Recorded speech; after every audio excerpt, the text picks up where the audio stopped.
Now you are getting my voice, I think.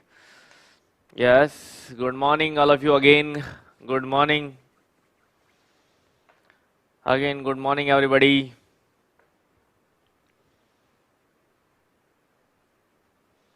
तो मैं बस इतना ही कह रहा था, अब आपको वॉइस आ रही होगी मेरी।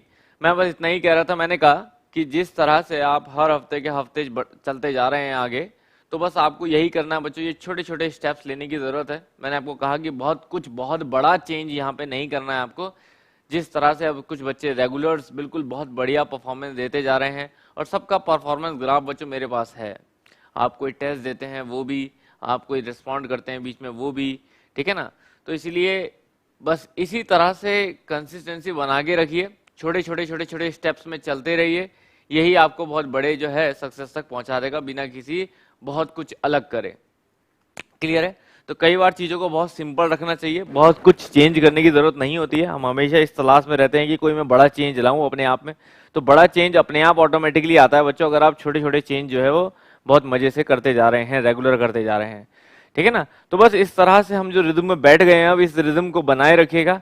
धीरे धीरे बच्चों का पार्टिसिपेशन बढ़ रहा है, जैसे इस बार टेस्ट में काफी अच्छा बच्चों का अटेम्प्ट था। क्योंकि देखिए समझिए ना आप इस चीज को, जिस तरह से हमने अपने रूल्स को स्ट्रिक्ट किया है कि इतने बजे टेस्ट होगा, ये होगा, उस हिसाब से जब बच्चा एफर्ट लगा के वहां पहुंचेगा तो ऑटोमेटिकली उस चीज के लिए उसकी सीरियसनेस बढ़ जाती है। और हमारा मेन मकसद यही है बच्चों, टेस्ट परफॉर्मेंस सेकेंडरी है। फर्स्ट ये है कि आप उसके लिए इतना ज्यादा सीरियस हो कि आप पूरे हफ्ते उसके लिए तैयारी करें, ठीक है ना। कोई बात नहीं बच्चों, एवरेज स्कोर जा रहा है या किसी का भी स्कोर जो है वो मीडियम लेवल पे रह रहा है 50%, उस पर कैसे सुधार लाना है, क्या लाना है, वो मैं आपको समय टाइम टू टाइम चीजें बताता रहूंगा, ठीक है ना। लेकिन आप टेस्ट देख रहे होंगे कि टेस्ट बहुत अच्छे से अच्छा टेस्ट आपको देखने को मिलेगा हमेशा ही, ठीक है ना। कल का भी जो टेस्ट था उसकी कट ऑफ्स वगैरह मैंने उसी हिसाब से डिसाइड करी है, क्योंकि कल के भी टेस्ट में आप मान के चलिए 20 क्वेश्चंस मैंने कोशिश करी थी, 18 से 20 क्वेश्चन ऐसे देने की जो जरूरी नहीं है कि हर कोई आंसर कर पाए। 18 से 20 क्वेश्चन मैंने ऐसे दिए थे जो थोड़े से अच्छे थे, ठीक है ना। अच्छे मतलब कि थोड़ा सा जिसपे ध्यान नहीं जाता है, जो जनरली रिपीटिशन में नहीं देखने को मिलते आपको हर पेपर में, ऐसे क्वेश्चन, या हर बुक में नहीं होंगे, ठीक है ना। तो यहाँ पे हमें मेनली जो कल देखना था वो 60 में से समझ लीजिए 40 जो क्वेश्चन थे, उस 40 क्वेश्चन में से आपके जो मार्क्स आए हैं वो आपके लिए बहुत अच्छी चीज है। तो आप एक बार जितने भी मार्क्स आपके आए हैं, किसी के 33 या 35 भी आए हैं, तो वो एक बार अपने आप के मार्क्स को 40 से कंपेयर करें सबसे पहले कि 40 से उसका स्कोर कितना है। क्योंकि जहां तक आपकी अच्छी तैयारी है तो मेरे हिसाब से 40 आपके सिक्योर मार्क्स थे पहले, कि 40 तो सबके आने चाहिए।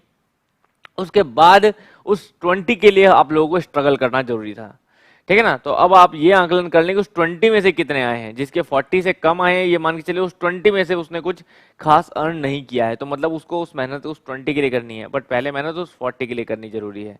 क्लियर है। नेक्स्ट सब्जेक्ट बच्चों मैं आज दिन में ही बता दूंगा, अभी थोड़ा सा एक दो चीजों को लेकर मुझे एनालिसिस करना है।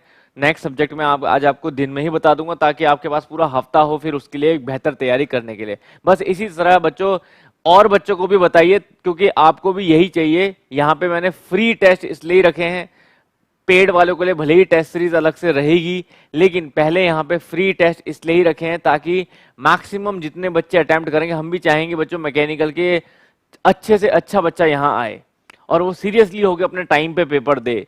उससे क्या होगा कि मोस्ट सीरियस बच्चों के साथ कंपटीशन आपको देने को मिलेगा, तो बहुत अच्छी ग्रोथ आपके अंदर निकल के आएगी।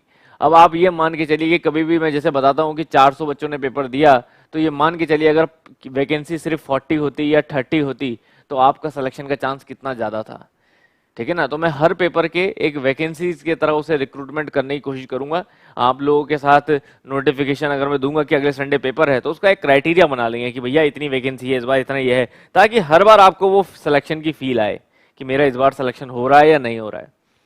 ताकि महीने में मान के चले महीने में मेरे 5 सिलेक्शन पेपर हैं, तो इस तरह की फील से जब हम क्रिएट करेंगे, वैसे अब आप समझ रहे होंगे, अब आपको जो भी सीरियस होकर दे रहा होगा, मैं गारंटी बता रहा हूँ उसको फील आ रही होगी एग्जाम वाली। तो बस वो फील इस तरह से लेनी है कि जब फाइनल एग्जाम हो हमारे लिए तो वो कोई बहुत बड़ी बात ना हो, मतलब साइकोलॉजिकली, मेंटली, फिजिकली हम उसके लिए पूरी तरह से तैयार हो, हमारे लिए बस एक जस्ट नेक्स्ट पेपर हो। क्लियर है, ठीक है ना। ठीक है, पेड टेस्ट सीरीज बच्चों मैं स्टार्ट करने वाला था, टेस्ट सीरीज को स्टार्ट करने वाला था मैं 1 अगस्त से, लेकिन मैं थोड़ा और डिले करना चाहूंगा, क्योंकि जब पेपर डिले हो गया है तो फिर जरूरत नहीं है इतनी जल्दी करने की, ठीक है ना, फिर जरूरत नहीं है इतनी जल्दी करने की, फिर थोड़ा सा और रुक के करें तो ज्यादा बेटर है, क्योंकि पेपर अगर अक्टूबर में चला जाएगा, है ना, अक्टूबर नवंबर में चला जा रहा है, तो फिर थोड़ा सा जुलाई की जगह मैं अगस्त में दूं तो ज्यादा बेटर है। तब तक आप फ्री टेस्ट करो, इससे बढ़िया से बढ़िया टेस्ट आपको दूंगा मैं, इससे और बेहतर बेहतर टेस्ट अभी आपको दूंगा, ठीक है ना, जितना बैठूंगा इस चीज पे और बढ़िया से रिजल्ट आने लग जाएगा, ठीक है ना, समझ आई बात। टेलीग्राम बंद नहीं है बच्चों, टेलीग्राम किसने कहा बंद है, टेलीग्राम तो बिल्कुल ओपन है। टेलीग्राम में बाकी बच्चों के मैसेज हो रहे हैं, आपसे मैसेज, आपका मैसेज क्यों नहीं आया। आप इसी नंबर पे टेलीग्राम पे मैसेज करो ना, इसी नंबर पे टेलीग्राम पे मैसेज करो, ठीक है ना, आज लेक्चर के बाद ही करना, मैं आपको तुरंत रिप्लाई करूंगा, अपना नाम जरूर लिखिएगा, क्योंकि आप कई बार कह चुके हैं लेकिन कैसे नहीं मिलता आपका। इस नंबर पे आप टेलीग्राम पे रिप्लाई करो, टेलीग्राम बंद नहीं है बिल्कुल भी, ठीक है। चलिए, तो इसलिए बच्चों अपने आप पे बस टारगेट्स अपने सेट करिए कि नेक्स्ट वीक मेरा पेपर है, नेक्स्ट वीक मुझे इतना चाहिए ही चाहिए, इस बार मेरे इतने आए तो इतने प्लस आने ही आने चाहिए, उस हिसाब से काम करेंगे और मैं गारंटी बता रहा हूँ बहुत अच्छा अपने आप में डिफरेंस देखने को मिलेगा आपको।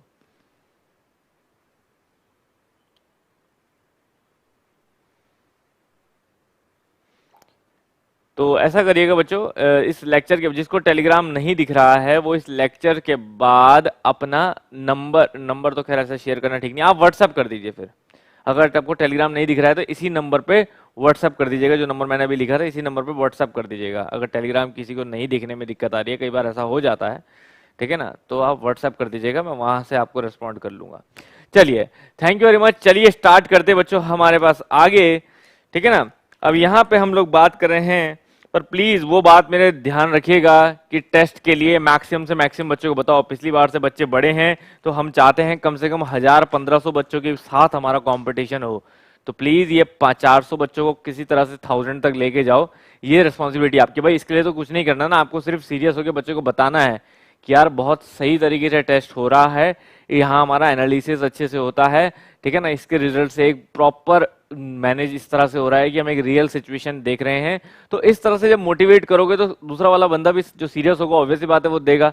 तो ऐसे मैं हर एग्जाम्स के लिए आपके टेस्ट करवाऊंगा, है ना। तो इसीलिए ये चीज ध्यान रखिए कि बच्चों को जोड़ना आप ही का काम है, ठीक है ना। वो मैं उतने ही जोड़ सकता हूँ जितने साथ में मेरे को दिख रहे हैं, ठीक है। बाकी न्यूमेरिकल के लिए क्या करना है, कैसे इंप्रूव करना है, उसके लिए बच्चों मैं इसी वीक आपको इन्फॉर्मेशन दूंगा, क्योंकि इसी वीक मैंने आपको बताया कि फुल कोर्स जो है, जो पेड में भी फुल कोर्स चल रहा है वो एंड कर रहा हूं मैं, एंड मतलब कर रहा हूं उसमें एडमिशन लेना एंड कर रहा हूं, क्योंकि जितने भी बच्चे उसमें हैं उतने ही बच्चे मैं संभाल सकता हूं, तो उतने ही बच्चों के साथ मैं एंड कर रहा हूं ताकि उतने बच्चों की ही प्रॉपर सिलेक्शन पे काम करा जा सके।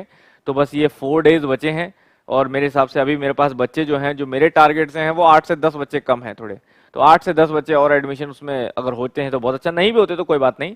बस तो यहाँ पे 31 जुलाई को मैं बैच एंड कर दूंगा, उसके बाद फिर उसी बैच को कंटिन्यू करके चलूंगा, ठीक है ना। तो चलिए बच्चों लेट्स बिगिन। तो तब मैं न्यूमेरिकल वगैरह के लिए क्या करना है वो मैं आपको बताऊंगा। चलिए, रिजल्ट्स वगैरह बच्चों डिस्क्रिप्शन में लिंक वगैरह सब कल के कम्युनिटी पोस्ट में भी दिया है, वहां से आप रिजल्ट देख सकते हैं साइट में जाके, नोटिस बोर्ड में जाके, क्लियर है। चलिए, तो यहां पे हम बात कर रहे थे बच्चों रेफ्रिजरेशन एंड एयर कंडीशनिंग की। तो फिलहाल रेफ्रिजरेशन सिस्टम की हम बात कर रहे थे। हमने पहले बहुत इजीली और समझदारी से समझा क्या, वेपर कंप्रेशन रेफ्रिजरेशन साइकिल को, वीसीआरएस साइकिल को। तो अब यहां पे आज मैं आपको 3 और नई साइकिल समझाऊंगा, ठीक है। तो उन तीनों साइकिल्स को आपको ढंग से समझना है कि कैसे काम करती है, क्योंकि उनसे ही जो है वो छोटे छोटे क्वेश्चन हमें देखने को मिलते हैं, ठीक है। तो सबसे पहली उसमें साइकिल लेते हैं हम लोग, that is called air refrigeration cycle. तो सबसे पहली सबसे सिंपल साइकिल हम लोग लेते हैं यहाँ पे, air refrigeration cycle. Air refrigeration cycle याद रखिए बच्चों, इसमें हम कूलिंग के लिए एयर को एज अ रेफ्रिजरेंट यहां पे यूज करते हैं। तो ऐसे में ये साइकिल जो है हमारी काम करती है just reverse of Brayton cycle, तो इसलिए इसको हम रिवर्स ब्रेटॉन साइकिल भी बोलते हैं, रिवर्स ब्रेटॉन साइकिल भी बोलते हैं, और साथ साथ हम इसे बेल कॉलमैन साइकिल भी बोलते हैं, बेल कॉलमैन साइकिल भी बोलते हैं। इस साइकिल में बच्चों बिल्कुल सेम का सेम वही रहता है जैसे हमारे गैस टरबाइन की ब्रेटॉन साइकिल में क्या था, एक टरबाइन था, एक कंप्रेसर था और दो हीट एक्सचेंजर थे, एक हीट लेने वाला एक हीट रिजेक्ट करने वाला, अगर क्लोज सिस्टम है। तो यहाँ पे भी सेम वही है, यहाँ पे भी सेम हम बात वही करें कि हमारे पास बस उसको उल्टा चलाना है, रिवर्स ऑर्डर में चलाना है। हमारा वैसे में क्या था, वैसे में हमारा जो है वो क्लॉकवाइज चलता था क्योंकि वो वर्क प्रोड्यूसिंग डिवाइस था ब्रेटॉन साइकिल। अब हमें बस एंटी क्लॉकवाइज चलाना है, ठीक है ना, एंटी क्लॉकवाइज चलाना होगा। तो जैसे हमारा यहाँ पे हमने लगा दिया कंप्रेसर, यहाँ पे हमने लगा दिया कंप्रेसर, कंप्रेसर में यहाँ से एयर जो है जा रही है, कंप्रेस हो रही है, कंप्रेस होके कहीं यहाँ जा रही है सिस्टम में, सिस्टम से बाहर आ रही है और यहाँ पे हमारा लगा होगा, अब जो लगा होगा वो लगा होगा टरबाइन। अब जो हमारा यहाँ पे लगा होगा वो लगा होगा टरबाइन।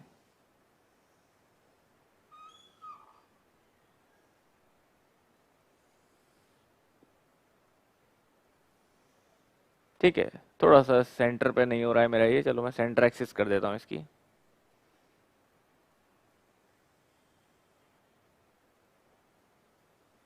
कुछ इस तरह से मान लीजिए, ये हमारा टरबाइन जो हम किसी प्राइम मूवर से चलाएंगे जिससे कंप्रेसर भी चलेगा, ठीक है, और यहां से बाहर। तो अब यहाँ पे अब आप देख सकते हैं, ठीक है ना, यहाँ पे अब आप देख सकते हैं, इसको ऑर्डर कुछ भी रखो बच्चों, ऑर्डर सही होना चाहिए बस एंटी क्लॉकवाइज, ठीक है ना, समझ बस ऑर्डर सही होना चाहिए आपको,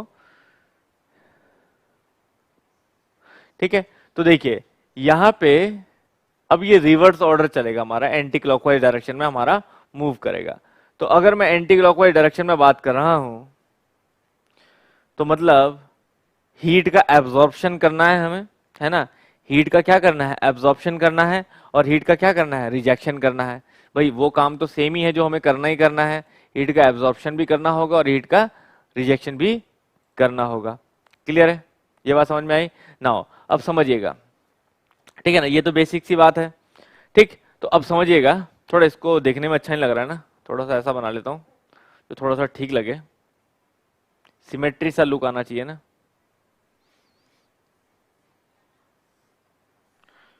कुछ इस तरह का लुक बना लेते हैं, थोड़ा सिमेट्री जैसा लगता है एक दूसरे की तरफ, कुछ ऐसा।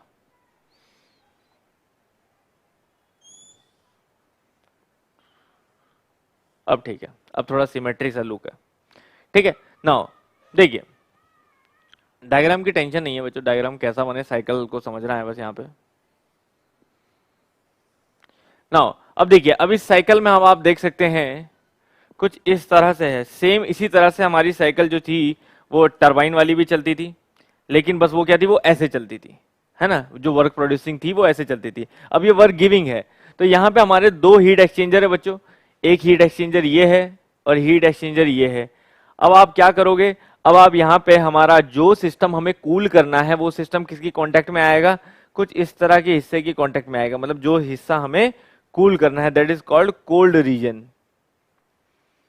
ये कोल्ड रीजन इस तरह के यहाँ पे हमारा होगा। अब इस कोल्ड रीजन से क्या होगा, हीट का एब्जॉर्प्शन होगा। इस कोल्ड रीजन से जैसे ही एयर यहाँ आएगी, एयर क्या करेगी, हीट को एब्जॉर्ब करेगी।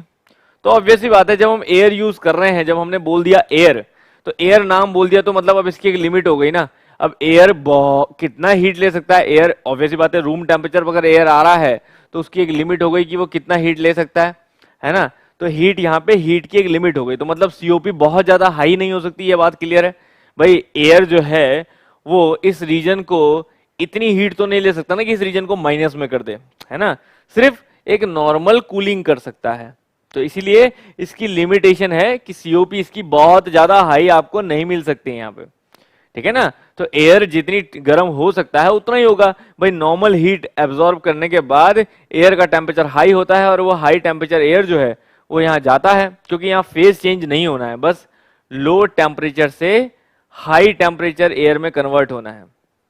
ये कोई फेज चेंजिंग डिवाइस नहीं है, इसलिए हमने इसको इवेपोरेटर नहीं कहा है, ठीक है ना। यहाँ फेज चेंज नहीं हो रहा है, बस यहां से लो टेम्परेचर एयर जा रही है, हीट ले रही है, और हाई टेम्परेचर एयर निकल रही है। अब उस हाई टेम्परेचर एयर को हमने कहां डाल दिया, कंप्रेसर में डाल दिया। अब कंप्रेसर ने उसे क्या किया, high temperature low pressure air थी, उसको high temperature high pressure air में कन्वर्ट कर दिया। ठीक है ना, high temperature high pressure air में कन्वर्ट कर दिया। अब वो high temperature high pressure air जो है वो एनवायरमेंट के कांटेक्ट में जाके हीट को रिजेक्ट कर देती है वापस। ठीक है ना, अब high temperature high pressure air है तो वो हीट को रिजेक्ट कर देती है, और हीट को रिजेक्ट करने के बाद जो है वापस हमारा जो इस टरबाइन में जाके एक्सपेंड होती है, एक्सपेंड से उसका प्रेशर वापस लो हो जाता है। ठीक है ना, यहां से उसने हीट तो भले ही रिजेक्ट कर दी, लेकिन प्रेशर उसका हाई प्रेशर ही है। अब वापस हमने उसे लो प्रेशर में डाल दिया, तो लो प्रेशर में कन्वर्ट कर दिया थ्रू टरबाइन, टरबाइन में एक्सपेंड करा के। अब उससे टरबाइन भी चल रहा था, टरबाइन से हमारा कंप्रेसर चल रहा है। ठीक है ना, तो यहां पे हमने एक्सपेंड करा के उसे छोड़ दिया। तो बिल्कुल यहां सिर्फ सेंसिबल हीट होगी, बिल्कुल सही कहा, that is only sensible heat. यहां पे कोई भी लेटेंट हीट एब्जॉर्प्शन नहीं होगा, इसीलिए तो कम इफेक्टिव है ना। जिसमें लेटेंट प्लस सेंसिबल दोनों हीट एब्जॉर्ब होगी, उसकी सीओपी हाई होगी, क्योंकि वो ज्यादा हीट एब्स्ट्रैक्ट करेगा तो ज्यादा नीचे टेम्परेचर तक जाएगा।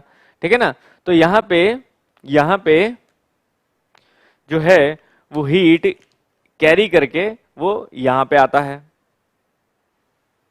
ठीक है, हीट कैरी करके यहां पे आता है, समझ आई बात।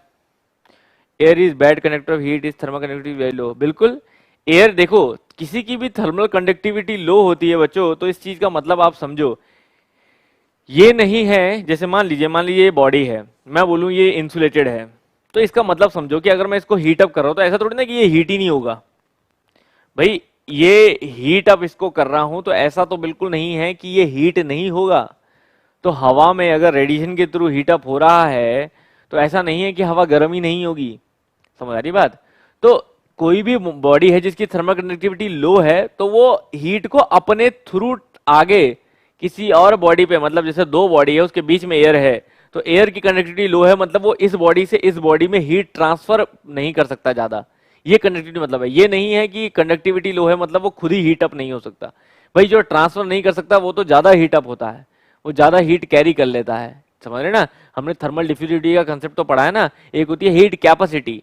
ठीक है ना, तो जिसकी कंडक्टिविटी ज्यादा है उसकी कैपेसिटी कम होगी, क्यों, जिसकी कंडक्टिविटी ज्यादा है जो ट्रांसमिट कर सकता है वो अपने पास कैरी क्यों करेगा। तो सेम वही बात है, तो कैरी भी वही कर पाता है जो ट्रांसफर नहीं कर पाता है ज्यादा। तो यहाँ पे कैरियर ही तो है एयर हमारा। ठीक है ना, तो यहाँ पे एयर जो है, और वो भी एक कन्वेक्शन के थ्रू ही हो रहा है। कन्वेक्शन के थ्रू जैसे हवा है हमारी बॉडी पे, ऊपर से हवा आ रही है तो हमारी बॉडी से हीट लेके जा रही है ना हवा, तो क्या हो रहा है उसकी अपनी वेलोसिटी से क्या कर रही है, वो हीट को कैरी कर रही है और चले जा रही है वेलोसिटी के साथ। तो ऐसे में हमारी बॉडी से हवा जो है वो अपने हीट जो है वो अपने आप ही निकल रही है, क्योंकि वो फ्लूइड के साथ कैरी होके जा रही है। तो सेम प्रिंसिपल यहाँ पे भी है, सेम प्रिंसिपल यहाँ पे भी है। ठीक है ना,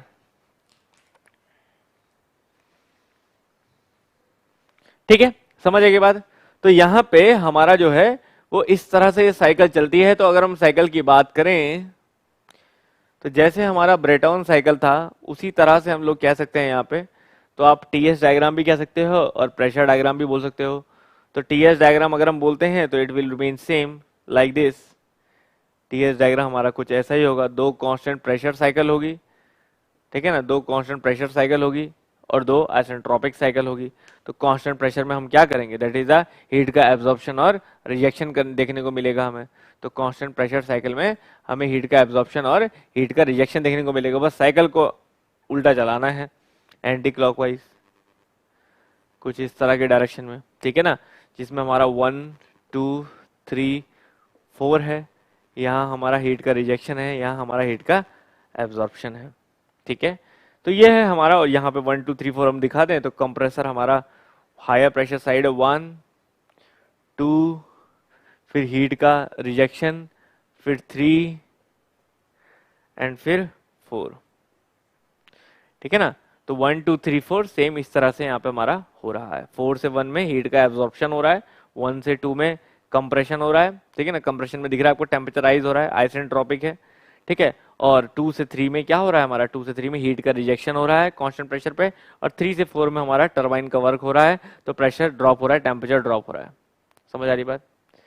ठीक है, सेम इसी तरह से वही चीज आप पी ऐसे डायग्राम में भी दिखा सकते हो अपने, जैसे कि हमने ब्रेटॉन साइकिल बनाया था, कुछ याद है ना, मैं पूरा नहीं दिखा रहा हूँ, आपको याद होगा, इस तरह की हमने ब्रेटॉन साइकिल बनाई थी कांस्टेंट प्रेशर में, ठीक है ना। तो ये हमने जब क्लॉकवाइज चलाई थी तो हमारी क्या थी, वर्क गिविंग साइकिल थी, वर्क प्रोड्यूसिंग साइकिल थी। अब वर्क कंज्यूमिंग बनानी है तो इसी को एंटी क्लॉकवाइज चला लेना, बस ये एंटी क्लॉकवाइज हो जाएगी, ठीक है ना।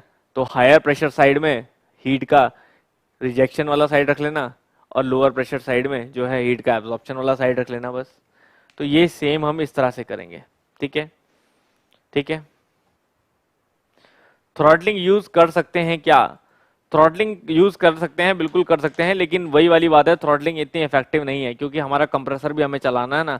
तो फिर अगर इसको ब्रेटॉन साइकिल ही कह रहे हैं हम, तो फिर हम इसे टरबाइन के साथ ही चलाएंगे, ठीक है ना। क्योंकि हमारा जो है, अब इसका एप्लीकेशन की अगर बात करें तो बात समझ में आएगी, ठीक है। तो एप्लीकेशन की अगर बात करें, देखो डायमंड की अगर आप बात करते हैं ना बच्चों, डायमंड की कंडक्टिविटी सबसे ज्यादा होती है, ठीक है ना। तो डायमंड हमारा एक याद रखिएगा एक्सेप्शन भी है, क्योंकि डायमंड में स्ट्रक्चर उसका बिल्कुल परफेक्टली क्रिस्टलाइन होता है, कोई फ्री इलेक्ट्रॉन्स भी नहीं होते, फिर भी जो कंडक्टिविटी है वो सबसे ज्यादा होती है। तो डायमंड एक एक्सेप्शनल है हमारे पास यहाँ पे, ठीक है। स्क्रीनशॉट ले लेना, अभी दे रहा हूँ, तो पहले बात को पूरी समझिए। तो यहाँ पे याद रखिए बच्चों, इसकी एप्लीकेशन इंपॉर्टेंट है, जो पेपर में भी आती है कि एयर रेफ्रिजरेशन सिस्टम का यूज कहाँ पे है। तो याद रखिए एप्लीकेशन की अगर बात करते हैं तो इसमें जो सबसे खास बात होती है वो ये होती है कि रेफ्रिजरेंट जो है वो एज अ एयर यूज हो रहा है। तो एयर की खास बात ये है कि एयर जो है वो हमारा पूरी तरह से सेफ है, मतलब in case of any leakage it is non toxic, ठीक है ना, इट इज नॉन फ्लेमेबल, ठीक है ना, ये टॉक्सिक नहीं है, ये फ्लेमेबल नहीं है, ठीक है ना। तो यहां पे और लाइट वेट है। तो इन सब बातों को ध्यान में रखते हुए इसकी सेफ्टी इंपॉर्टेंट होती है, क्योंकि कोई भी रेफ्रिजरेंट अगर हम केमिकल यूज कर रहे हैं, ठीक है ना, तो कोई भी रेफ्रिजरेंट एज अ केमिकल हम लोग यूज कर रहे हैं, तो सबसे बड़ी दिक्कत यह है कि अगर कोई लीकेज वगैरह हो गई तो वो केमिकल जो है वो नुकसान पहुंचा सकता है हमारी लाइफ को। तो एयरक्राफ्ट वगैरह जैसे एग्जाम्पल हमारे पास आते हैं, इन एयरप्लेन्स वगैरह की हम लोग अगर बात करते हैं, तो वहां पे क्या है, वहां पे अगर हम कोई दूसरा रेफ्रिजरेशन सिस्टम यूज करते हैं तो सबसे बड़ी समस्या ये आती है कि हम कोई केमिकल्स वगैरह का यूज करेंगे तो रिस्क हो जाएगा, क्योंकि एयरप्लेन में तो आप खिड़की भी नहीं खोल सकते ना चलते एयरप्लेन में, तो रिस्क ये हो जाता है। तो इसलिए वहां पे सेफ सिस्टम क्या बेटर रहता है कि कोई लाइट वेट हो, है ना, कोई ऐसा सिस्टम, भाई हम वहां पे तो हमें कूलिंग करनी है नॉर्मल, तो कोई लाइट वेट हो, कोई ऐसा सिस्टम हो जो हमारा क्या है, जो नॉन टॉक्सिक हो, किसी केस में एनी लीकेज वगैरह के केस में भी कोई समस्या ना आए। तो उन चीजों को ध्यान में रखते हुए हम एयर रेफ्रिजरेशन सिस्टम का यूज करते हैं, और ऊपर से बात है कि फ्री एयर भी अवेलेबल रहती है, ठीक है ना। तो इस साइकिल को हम लोग बच्चों एयर रेफ्रिजरेशन साइकिल बोलते हैं। लो जी सामने से हट गया मैं, आप लोग अपना स्क्रीनशॉट ले सकते हैं जिसको लेना है।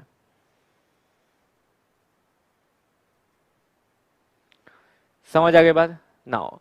अब आगे चलते हैं बच्चों, हमारे पास हमने रेफ्रिजरेशन सिस्टम देखा, एयर रेफ्रिजरेशन सिस्टम देखा, हमने वीसीआरएस देख चुके हैं।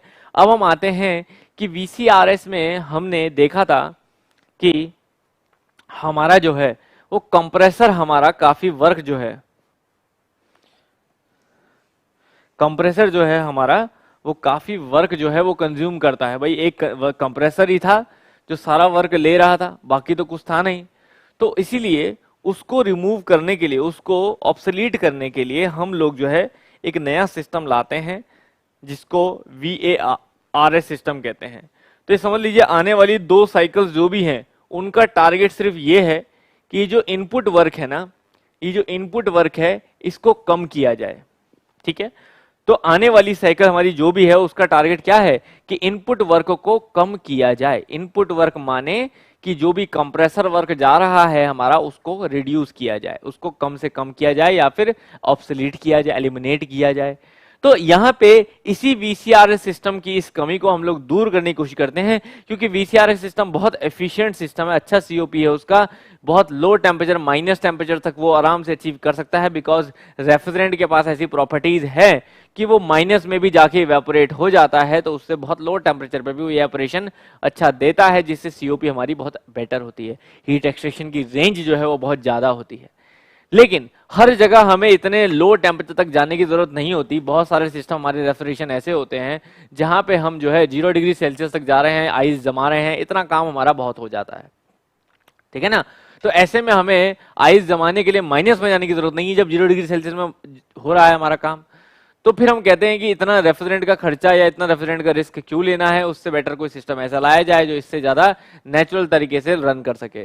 तो यहां पे हमारे पास आता है VARS, vapour absorption refrigeration system, ठीक है ना।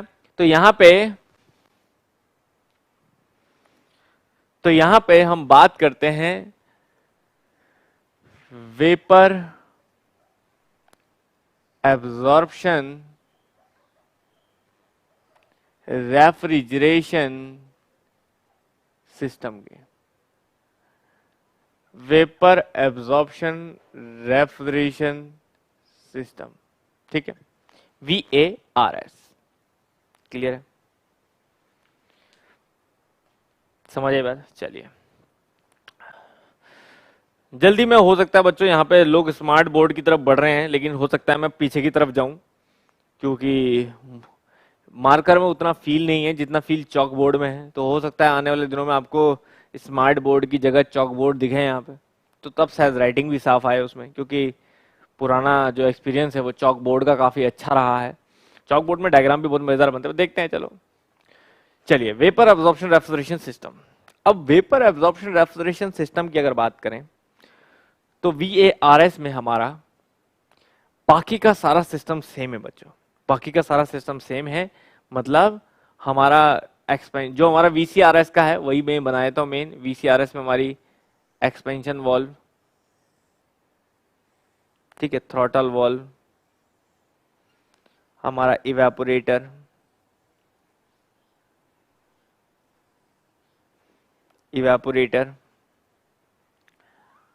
हमारा condenser, they all are same, ठीक है, इनमें कोई चेंजेस नहीं है। तो जो हमारा VCRS था वही मैंने यहां पे बना दिया एग्जैक्टली। इवेपोरेटर,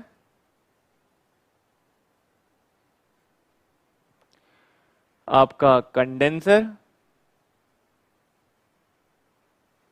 आपका एक्सपेंशन वॉल्व, ठीक है, ठीक है। अब नाउ यहां पे मैं साइकिल को कंप्लीट करूंगा और यहां में इससे रिलेटेड जो है वो डेटा आपको बताता रहूंगा। नाउ अब डेटा में सबसे पहले है कि हमारा इस साइकिल में VARS में हम लोग रेफ्रिजरेंट क्या यूज करते हैं। तो याद रखिए, जैसे हमारा VCRS है, VCRS में वैरायटी और रेफ्रिजरेंट्स है हमारे पास, बहुत सारे रेफ्रिजरेंट जो है वो आप वैरायटीज यूज कर सकते हो।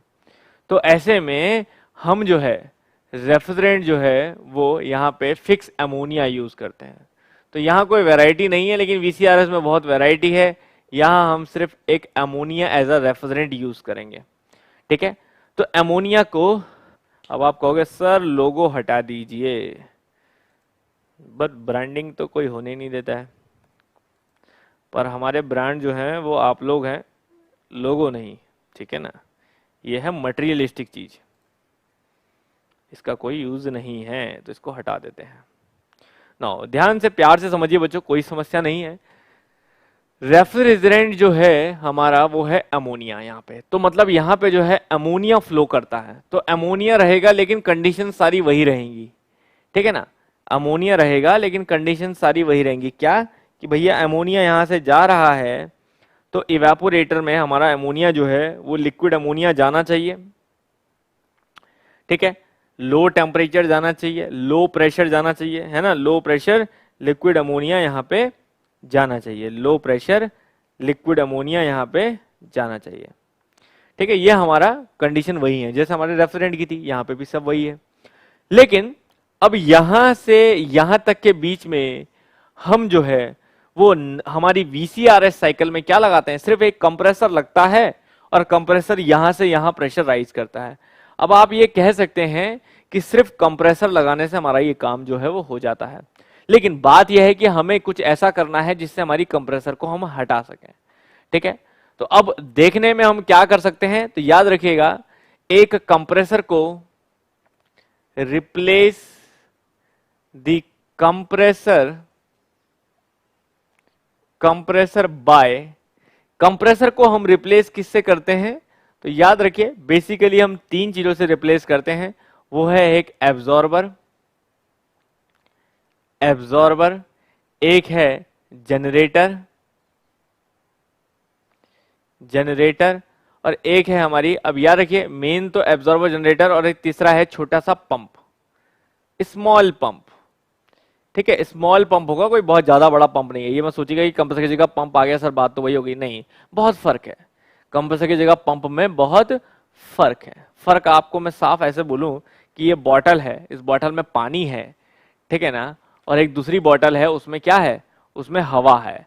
तो ऑब्वियस सी बात है, इस पानी को अगर मैं प्रेस करूं किसी चीज से तो कितना प्रेस हो पाएगा, प्रेस करने के लिए मुझे कितना फोर्स लगाना है, थोड़ा सा, बस यूं करा और प्रेस हो गया। क्यों? क्योंकि उसके बाद पानी जो नीचे जाने नहीं देगा, बिकॉज पानी तो पहले से ही ऑलरेडी काफी कंप्रेस्ड है। ठीक है, लेकिन इसकी जगह एयर होगी तो कितना काम करना पड़ेगा आपको, बहुत ना। तो बस यही फर्क है। तो पंप वर्क है जो है वो कंप्रेसर वर्क से बहुत बहुत कम होता है। ठीक है ना, इसीलिए हम चीजों को चाहते हैं कि वो लिक्विड फॉर्म में कंप्रेस हो तो ज्यादा अच्छा है हमारे लिए। ठीक है, तो यहाँ पे इन बेसिकली इन तीन इक्विपमेंट से हम लोग जो है वो रिप्लेस करते हैं बच्चों। लेकिन याद रखिएगा मेन ये तीन इक्विपमेंट होते हैं जिसमें हम कंप्रेसर को इन तीन इक्विपमेंट से रिप्लेस करते हैं। तो एग्जाम में जनरली यही तीन इक्विपमेंट लिखे आएंगे, लेकिन इनके साथ साथ हम दो तीन इक्विपमेंट और भी यूज करते हैं, उसके बारे में हम यहाँ पे बात करेंगे। ठीक है, दो तीन इक्विपमेंट वो तो वो नाम दिए होंगे, उनको तभी लिखिएगा, तभी लीजिएगा। तो यहाँ पे अब याद रखिए हम क्या करते हैं, हमारा दो यहाँ पे काम है भाई। मेन रिक्वायरमेंट क्या है हमारी, हमारी रिक्वायरमेंट ये है कि हमारा कंडेंसर वंडेंसर की जरूरत नहीं, हमें मेन जरूरत क्या है कि भैया हमें प्रेशर राइज करना है, ताकि जिस तरह से यहां से हीट का एब्जॉर्प्शन होता है वैसे ही हीट का रिजेक्शन हो सके, वैसे ही हीट का रिजेक्शन हो सके। ठीक है, समझ आए बात, क्लियर है। कन्वेंशनल की टेंशन मत लीजिए बच्चों, कन्वेंशनल के लिए मैंने बोला है तुम ऑब्जेक्टिव निकाल के मुझे बताओ कि सर मेरा ऑब्जेक्टिव निकल गया है, मुझे कन्वेंशनल निकालना है, मैं फ्री ऑफ कॉस्ट गारंटी आपका कन्वेंशनल निकाल दूंगा। ठीक है, तो आप कन्वेंशनल की टेंशन ना लें। ठीक है ना, समझ आ गई इतनी बात, क्लियर है। तो यहां पे याद रखिए बच्चों हमारा काम है सिर्फ प्रेशराइज करना और कुछ नहीं। तो हमें किसी तरह से बिना कंप्रेसर के प्रेशराइज करना है। हम ये काम पंप लगा के करना चाहें, लेकिन दिक्कत है यहां से क्या है, यहां से वेपर आ रहा है बाहर भाई, यहां से इवेपोरेट होकर अमोनिया जो है वो अमोनिया वेपर फॉर्म में बाहर आ रहा है। ठीक है ना, तो यहाँ पे वेपर फॉर्म में बाहर आ रहा है, इसलिए हम लोग जो है डायरेक्ट पंप यहाँ पे नहीं लगा सकते। तो उसके लिए क्या करते हैं हम लोग, यहाँ पे सबसे पहले एक जो है डिवाइस लगाते हैं, दैट इज कॉल्ड एब्जॉर्बर। एक डिवाइस लगाते हैं that is called absorber, absorber. उस एब्जॉर्बर में हम लोग क्या करते हैं, वाटर लेते हैं। उस एब्जॉर्बर में हम लोग वाटर को रखते हैं, जिससे क्या होता है, वाटर यहाँ पे रहता है तो वाटर जो है वो अमोनिया को अट्रैक्ट करता है, वाटर जो है वो अमोनिया को अट्रैक्ट करता है। तो वाटर जब अमोनिया को अट्रैक्ट करेगा तो अमोनिया इवेपोरेटर से खींचा हुआ इसके पास चला जाएगा। ठीक है ना, इसके पास चला जाएगा। तो मतलब फिर उसके बाद यहां से NH3 और H2O जो है आपस में मिक्स होके यहां से NH3H2O बाहर निकलेगा, NH3 प्लस H2O का सोल्यूशन बाहर निकलेगा, जिसको हम एक वीक सोल्यूशन बोलते हैं। तो ये सोल्यूशन बाहर निकलेगा। नाउ अब बात है कि अब ये लिक्विड फॉर्म में है, तो अब इस सोल्यूशन को क्या करते हैं हम लोग, एक छोटे से पंप के थ्रू, इस सोल्यूशन को इस छोटे से पंप के थ्रू हम जो है वो ऊपर हल्का सा प्रेशर राइज करा देते हैं। ठीक है, तो अब हमने एक छोटा सा पंप लगाया और छोटे से पंप से जो है हमने प्रेशर राइज कर दिया इसका, क्योंकि अब लिक्विड फॉर्म में ना तो बहुत ज्यादा हमें जोर नहीं लगाना है, हमने एक छोटे से पंप से इसका प्रेशर राइज कर दिया। अब प्रेशर राइज कर दिया, लेकिन बात यह है वापस कि अगर अब कंडेंसर में डालना है, कंडेंसर में डालना है तो कंडेंसर में हमें वापस यहाँ पे क्या चाहिए भाई, कंडेंसर से हीट रिजेक्ट मतलब सिर्फ NH3 चाहिए, क्योंकि आगे वाटर तो नहीं जाना चाहिए, आगे तो सिर्फ अमोनिया जाना चाहिए। ठीक है ना, तो ऐसे में NH3 हमें जो है वो वापस वेपर फॉर्म में चाहिए। ठीक है ना, ताकि हम NH3 जो है यहाँ पे वापस लिक्विड को निकाल सके कंडेंस करके। ठीक है, तो अब इस हाई प्रेशर को हम लोग, हाई प्रेशर जो हमारा यहाँ प्रेशर राइज हुआ है, यहाँ पे NH3 प्लस H2O जा रहा है, ये याद रखिएगा, NH3 प्लस H2O जा रहा है। हमें एक तो दो काम करने हैं, एक लिक्विड अमोनिया को हमें वेपर अमोनिया में कन्वर्ट करना है यहाँ पे, और दूसरा काम क्या है, इस वाटर को हटाना है, यहाँ से वाटर को अमोनिया से अलग करना है, इस सोल्यूशन को जो है उसमें से वाटर अलग करना है, अमोनिया अलग। तो इसीलिए हम लोग यहाँ पे एक डिवाइस यूज करते हैं, दैट इज कॉल्ड जनरेटर। यहाँ पे हम एक डिवाइस यूज करते हैं, that is called generator. Generator एक इलेक्ट्रिकल इक्विपमेंट होता है, ठीक है ना, जो हीटिंग हमारी करता है, उसमें इलेक्ट्रिक कॉइल होती है, ठीक है, जो इलेक्ट्रिक कॉइल होती है, उस इलेक्ट्रिक कॉइल से वो हीट अप करता है, और हीट अप करके क्या करेगा, उसे यहां से हीट अप करेगा। हीट अप करने से क्या होगा, वापस यहां पे जो है अमोनिया वाटर से अलग होके इवेपोरेट हो जाएगा। जैसे ही यहां से हीट मिलती है, अमोनिया जो है वो यहां से वापस इवेपोरेट हो जाता है अलग होके, ठीक है, समझ आ रही बात। तो यहाँ पे वापस अमोनिया अलग हो जाएगा और वाटर जो है वो वापस नीचे बैठ जाएगा। तो वापस यहाँ पे जो है वाटर अमोनिया से अलग होके नीचे बैठ जाता है। तो H2O जो है, वाटर जो है वो वापस यहाँ नीचे बैठ जाता है और सिर्फ अमोनिया वेपराइज होके ऊपर ऊपर अमोनिया उठता है, कुछ इस तरह से, ठीक है। और अमोनिया को हम सेपरेटली यहां से अलग कर लेते हैं, अमोनिया को जो है हम सेपरेटली यहां से अलग कर लेते हैं। समझ आ रही बात, क्लियर है। तो देखो हमारा टास्क पूरा हो गया, ठीक है ना। हमारा बहुत अच्छी बात करी पवन कुमार जी ने कि डिसलाइक करने वालों को भगवान खुश रखे, क्योंकि वो खुश तो नहीं है। अगर वो खुश होता तो वो डिसलाइक क्यों करता किसी को। अगर आप किसी को पसंद नहीं कर रहे हैं तो मतलब वो खुद तो खुश नहीं है उससे, तो भगवान उन्हें खुश रखे। बहुत अच्छी बात पवन कुमार जी, बहुत बढ़िया। ऐसी थॉट के साथ जीवन में चलते जाओ, कभी आपको दुखी नहीं, आप दुख कभी नहीं होंगे। नाउ अब देखो ध्यान से, बहुत बढ़िया। यहाँ पे क्या हो रहा है, देखो हमारा काम पूरा हो गया।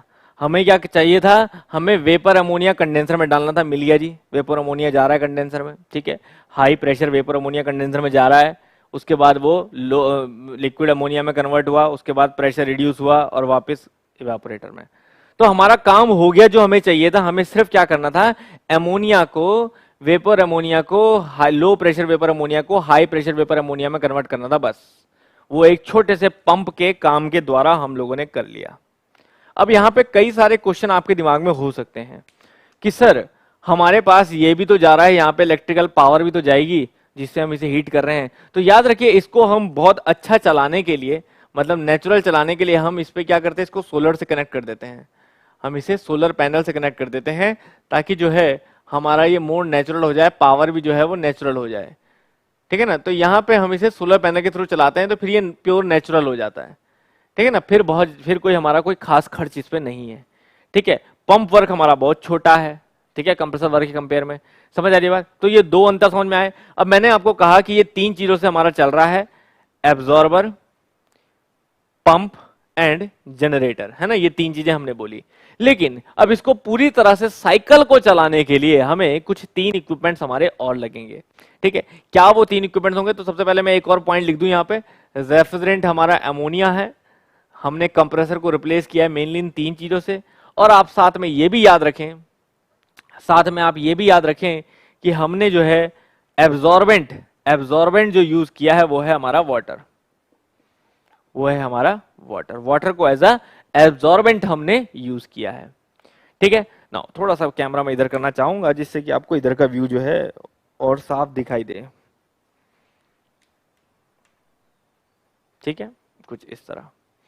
नाउ अब यहां पे एक और बात समझिए कि इस साइकिल को प्रॉपर साइकिल वे में चलाने के लिए आपको क्या करना है, ठीक है। अब यहां पे ध्यान से समझिएगा बच्चों कि देखो सब कुछ सही लगा हुआ है लेकिन एक प्योर साइकिल नहीं है। साइकिल मतलब कि यहां जो पानी जम रहा है वो कहां जा रहा है ना। यहां पे पानी के जस्ट ऊपर अमोनिया वेपराइज हो रहा है, क्या पता अमोनिया में थोड़ा सा वाटर अभी भी हो। समझ आ रही ना बात। यहां जो है वो हाई टेम्परेचर वाटर है क्योंकि जनरेटर से निकल रहा है।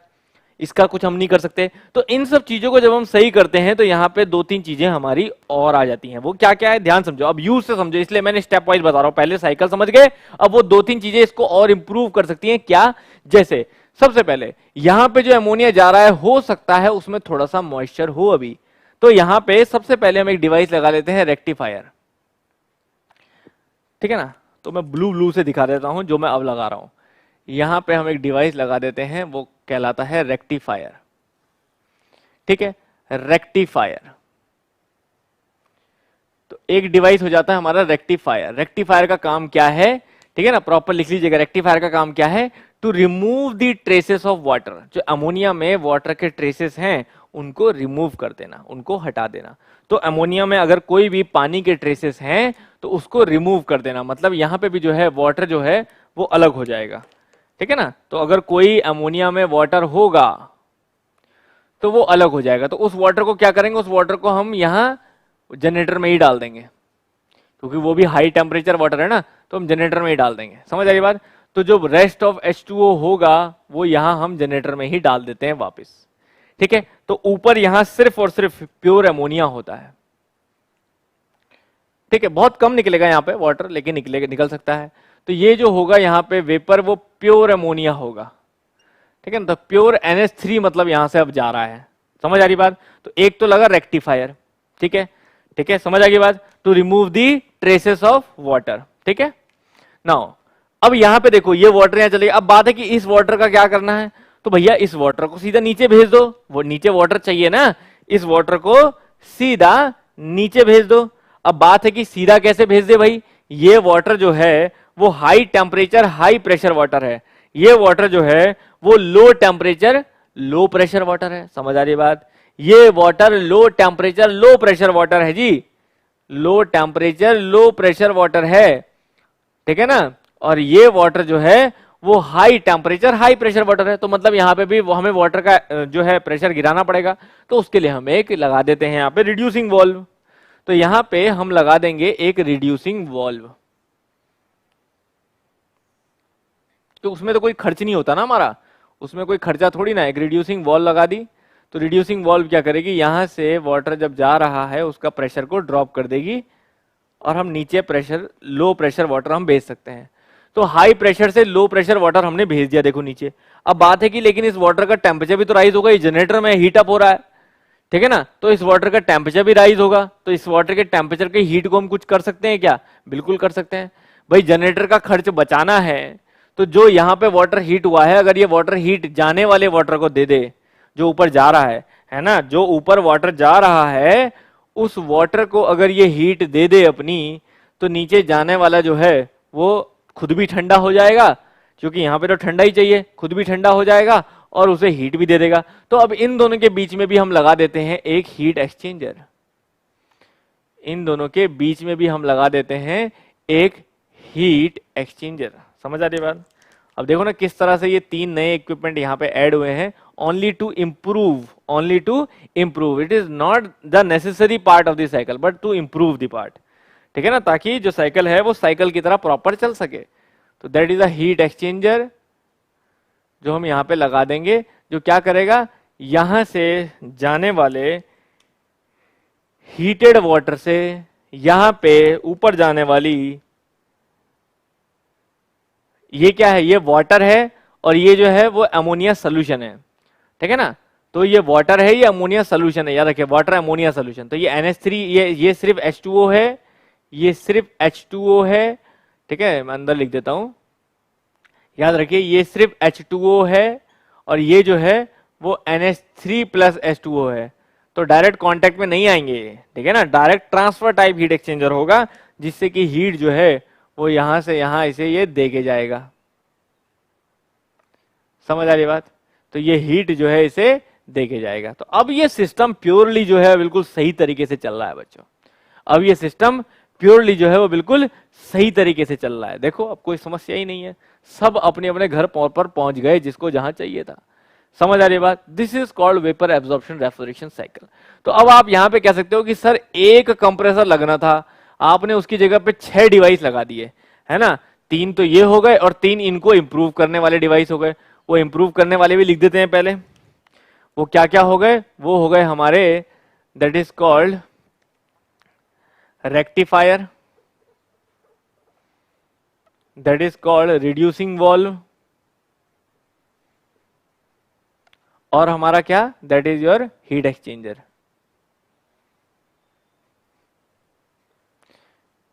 हीट एक्सचेंजर और रिड्यूसिंग वॉल्व, ठीक है। तो ये 3 इक्विपमेंट और है बच्चों, तो जरूरी नहीं है एग्जाम में ये 6 के 6 नाम हो, एग्जाम में सिर्फ 3 नाम भी आ सकते हैं, और ये 3 जो है ये अलग से आ सकते हैं। ऐसा नहीं होगा कि कंप्रेसर को ये 3 रिप्लेस करेंगे, क्योंकि ये तो इनके सहायक हैं, ये इनकी एक्सेसरी है, समझ रहे ना बात। तो ये 3 जो है वो उनकी एक्सेसरी है, समझ गए। तो ऐसे में बहुत आसानी से हम लोग समझ सकते हैं कि हमारा सिस्टम कैसे चलता है। तो एक बार मैं दोबारा से बता देता हूं, सभी लोग ध्यान दे दें, ठीक है ना।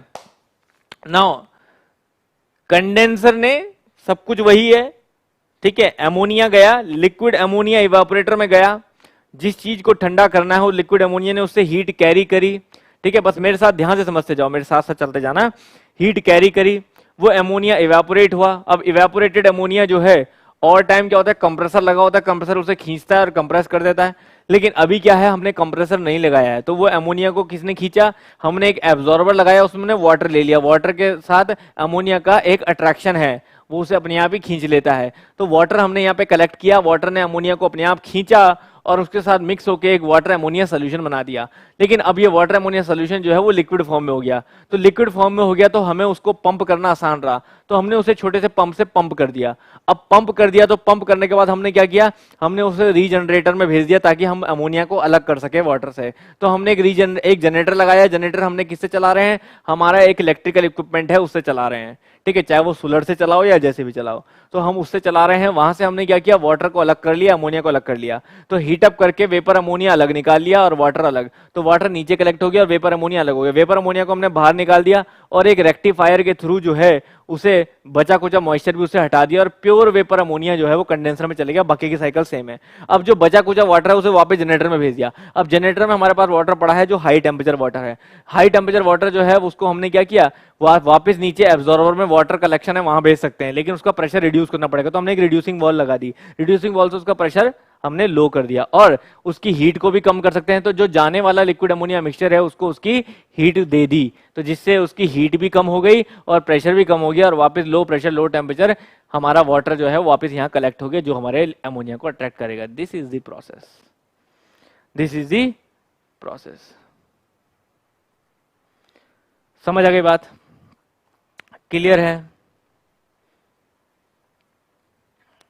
ठीक है जी। तो ये है हमारी पूरी प्रोसेस। मैंने तो आंख बंद करके मतलब पूरा मेरा तो अमोनिया अमोनिया सब चला गया टोटल, मैंने तो बिल्कुल पानी बहते हुए देख लिया इसे। तो बस ऐसे ही आपको देखना है, कोई समस्या नहीं आएगी।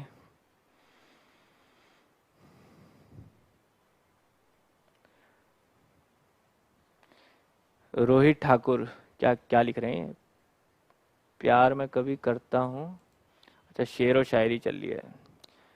ये शेर और शायरी वाले जल्दी उठ कैसे जाते हैं भाई, या हो सकता है ये सोते ही ना हो।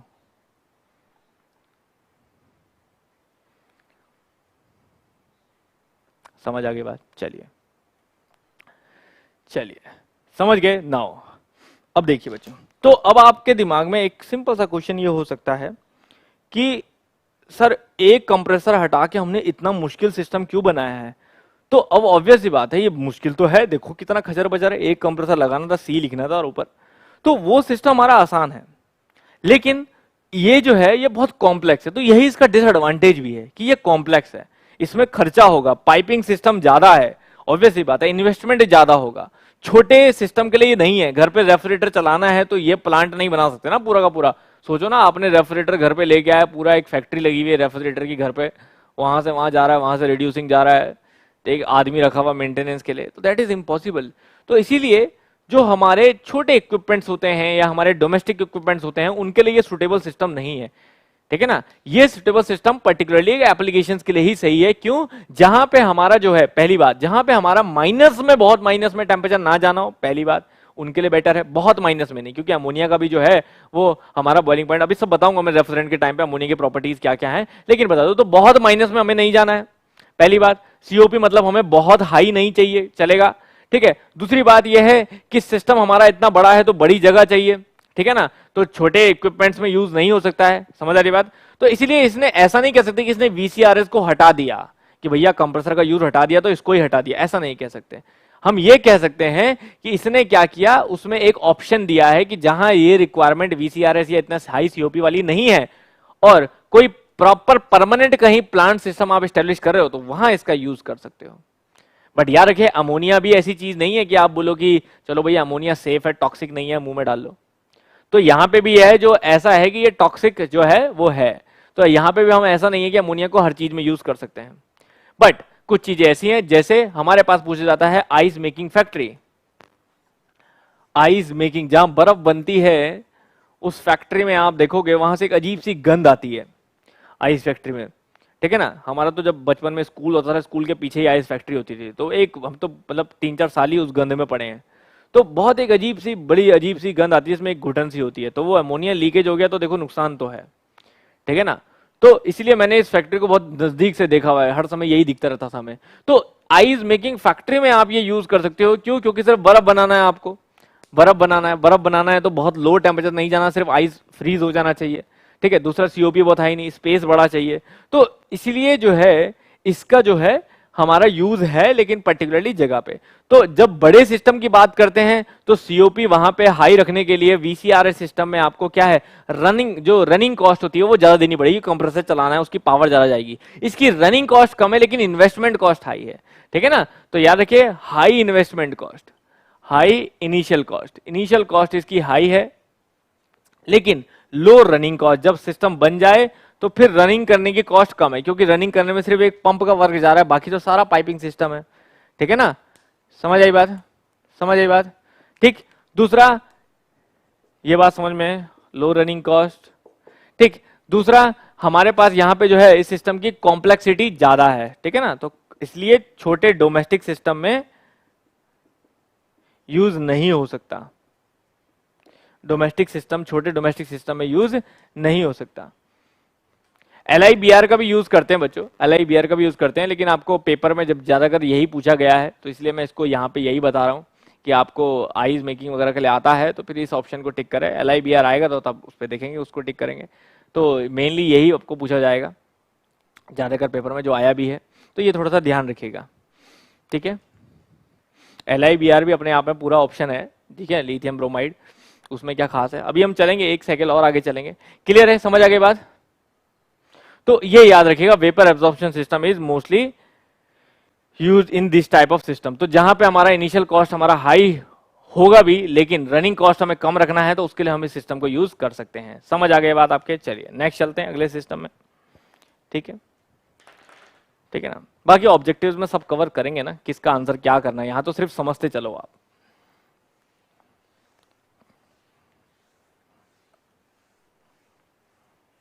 नाउ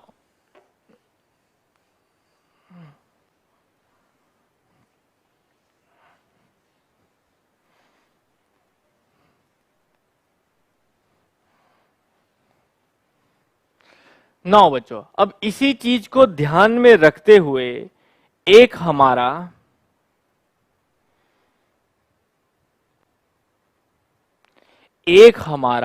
यहां पे एक सिस्टम आता है कि भाई इसको थोड़ा सा और मॉडिफाई करते हैं, तो यहां पे एक विचार आता है कि भाई हमने जो है इस पंप को भी अगर हम हटा दे तो, मतलब यहां पे एक विचार आता है बच्चों कि इस पंप को भी हटा दिया जाए तो फिर तो ये पूरी तरह से वो बन जाता है, नेचुरल बन जाता है सिस्टम, ठीक है ना। एयर रेफ्रिजरेशन सिस्टम में एयर कहां से लेते हैं, देखिए एयर हम डायरेक्ट इनपुट भी ले सकते हैं बच्चों, एयर को हमें जरूरत नहीं है रिसाइकल भी करने की, हम डायरेक्ट इनपुट एनवायरनमेंट से डायरेक्ट इनपुट एयर का ले सकते हैं, ठीक है ना। वो डिपेंड करता है कि सिस्टम आप कहां यूज करने वाले हैं, ठीक है, समझ आ गई बात। नाउ अब यहां पे याद रखिए बच्चों, तो यहां पे हमारा एक सिस्टम आता है जिसको हम बोलते हैं 3 फ्लूइड सिस्टम, ठीक है ना। यहां पे हमारा एक सिस्टम आता है जिसको हम बोलते हैं 3 फ्लूइड सिस्टम या फिर इलेक्ट्रोलुक्स रेफ्रिजरेशन सिस्टम। तो ये भी पेपर में पूछा गया है अब आने वाले समय में, तो याद रखिएगा ये एक VARS सिस्टम ही है, ठीक है ना। This is also called a VARS system.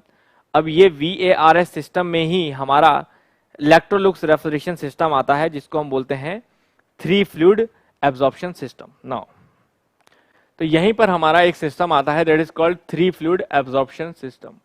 ये भी पेपर में बच्चों आया है कि कौन से वो 3 फ्लूइड्स होते हैं और वो क्या काम करते हैं। 3 फ्लूइड्स एब्जॉर्प्शन सिस्टम।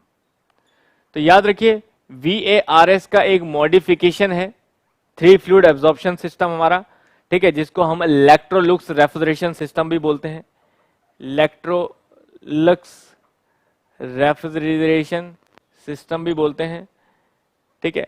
अब इसमें जो है वो सब कुछ वही होता है बच्चों, बस एक ही चीज की प्रॉब्लम होती है कि एक चीज हमारे लिए यहाँ पे हम रिप्लेस करना चाहते हैं, वो है हमारा पंप। हम ये कहते हैं कि क्यों ना ये पंप भी जो है वो हम हटा दें यहां से, क्यों ना इस पंप को भी जो है वो रिप्लेस कर दें, क्योंकि अगर पंप हमारा हट जाता है तो फिर सिस्टम में कुछ ऐसा नहीं बचता है जिसको हमें पावर देनी हो, ठीक है। तो यहाँ पे 2-3 क्वेश्चन बच्चों पेपर में आए। पेपर में कोई डेप्थ क्वेश्चन नहीं आया, लेकिन मैं पूरी साइकिल बता दूंगा आपको।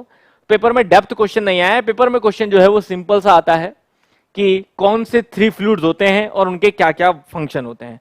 तो याद रखिए जब हम 3 फ्लूइड सिस्टम की बात करते हैं तो 3 फ्लूइड्स हमारे यहाँ पे कौन कौन से होते हैं मेनली, वो है 3 फ्लूइड्स आर। तो पेपर के लिए आपको मेनली ध्यान रखने हैं 3 फ्लूइड्स जो हम यूज करते हैं वो है अमोनिया, वो है हाइड्रोजन, ठीक है, और थर्ड हमारा वाटर। तो याद रखिए वो 3 फ्लूइड जो हम लोग यूज करते हैं यहां पे वो है अमोनिया, हाइड्रोजन और वाटर, ठीक है। समझ आई बात। नाउ अब बात है कि इन तीनों का पर्पस क्या क्या है। तो याद रखिए अमोनिया को हम वैसे यूज करते हैं जो हमने VARS में किया था, यूज एज अ रेफ्रिजरेंट। तो अमोनिया जो है वो यूज एज अ रेफ्रिजरेंट ही यूज होगा अभी भी। तो मतलब जो इवेपोरेटर में हीट को एब्जॉर्ब करेगा वो अभी भी अमोनिया ही होगा, ठीक है। वाटर अभी भी वैसा यूज होगा, क्या यूज एज अ सॉल्वेंट बोल लो या एब्जॉर्बेंट बोल लो। तो यूज एज अ सॉल्वेंट जो अमोनिया के साथ मिक्सअप होगा तो एब्जॉर्बर में, ठीक है ना, use as a solvent, that is ability to absorb ammonia.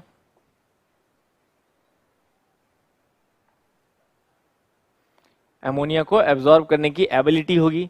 और हाइड्रोजन जो है, अब यहाँ पे नया सिर्फ क्या आया, हाइड्रोजन आया। देखो यहाँ पे नया जो सिर्फ आया है वो एक हाइड्रोजन आया है। तो हाइड्रोजन में नया क्या है, तो याद रखिए हाइड्रोजन का काम होता है प्रेशर, जो पंप काम कर रहा है ना, बस उस चीज को मेंटेन करना। मतलब पंप की जगह पे जो हम रिप्लेस काम करवाना चाह रहे हैं वो हाइड्रोजन से ही करवाना चाह रहे हैं। हाइड्रोजन का काम है उस प्रेशर को मेंटेन रखना। तो it is use to increase the, एक तो इवेपोरेशन को फास्टर करता है, ठीक है ना, और क्या करता है ये हमेशा लो प्रेशर साइड में रहता है, ठीक है। अभी फंक्शन देखेंगे इसका। तो to increase evaporation rate by reducing pressure in evaporator. याद रखिएगा by reducing pressure in evaporator. इसको एक शॉर्ट तरीके से मैंने एक टर्म में बताया कि bye reducing pressure in evaporator, नहीं तो सिर्फ ये बोलते हैं कि इवेपोरेटर को लो प्रेशर मेंटेन रख के ये हमारा जो है भाई इवेपोरेटर में हम क्या चाह रहे थे, जो हाई प्रेशर है उस हाई प्रेशर से लो प्रेशर में क्यों ला रहे हैं, ताकि इवेपोरेटर में हीट का एब्जॉर्प्शन हो। तो उस हीट का एब्जॉर्प्शन को उस लो प्रेशर में लाने के लिए यहाँ पे हमारा हाइड्रोजन हेल्प करता है। तो ये 3 फ्लूइड है बच्चों। तो पहला क्वेश्चन जो पेपर में सबसे ज्यादा पूछा गया है वो यही है, ठीक है ना। जो पहला क्वेश्चन पेपर में सबसे ज्यादा पूछा गया है वो यही है, इसी चीज के बारे में है। इतनी बात समझ में आ गई सबके, ठीक है ना, ठीक है, इतने में कोई दिक्कत नहीं है। नाउ RAC के कितने लेक्चर्स बच्चों, बस 2 लेक्चर्स और, 2 लेक्चर और हैं, बस आपको क्लियर हो जाएगा सब कुछ, ठीक है, ठीक है ना। चलिए तो अब यहां पे इस साइकिल समझना चाहते हो या इतना बहुत है, बताओ, जैसा आप बोलो, क्योंकि साइकिल इतनी इंपॉर्टेंट नहीं है, मेनली क्वेश्चन यही है। पर अगर साइकिल समझना चाहते हो तो बताओ, फिर मैं साइकिल भी बताऊं, क्योंकि साइकिल बनानी पड़ेगी बस। बताइए।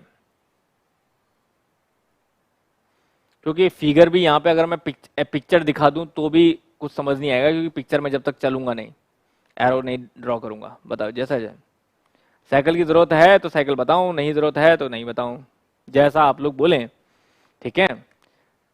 क्योंकि पेपर के लिए साइकिल इंपॉर्टेंट नहीं है कि हाँ यार ये वाटर हाइड्रोजन कर कैसे रहा होगा, क्योंकि साइकिल जो है वो आधी साइकिल तो वैसे ही है जैसे है। इतना ही रहने दें, चलिए ठीक है। शॉर्ट में समझा दें।